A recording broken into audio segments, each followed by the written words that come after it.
it, and let's get started. So we got the radius and we got the ulna. And there are two long bones in your forearm. They extend from the elbow to the wrist and play crucial roles in forearm rotation, wrist movement, and force transmission from the hand to the upper arm. Radius location is the lateral side of the forearm. The thumb side is a good way for you to remember. Your radius is going to be on the thumb side. So regardless if you have your hand prone or supine, your radius will always be where the thumb is. Okay. All right. Then the function, the primary bone involved in rotation of the forearm, pronation and supination. Key factors: the head, it articulates with the capulum of the humerus and the radial notch of the ulna.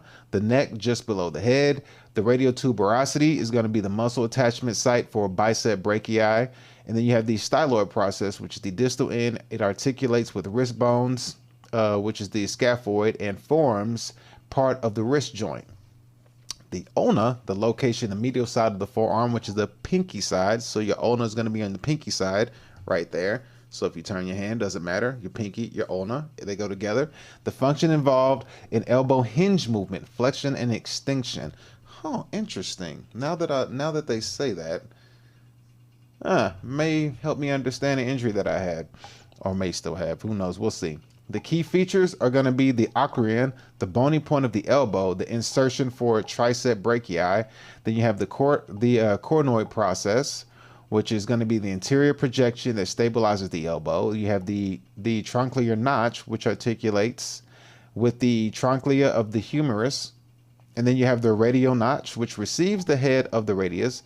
And then you have the styloid process, the distal projection, helps form the wrist joint.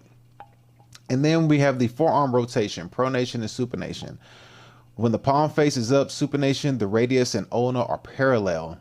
When the palm faces down, pronation, the radius crosses over the ulna. There we go.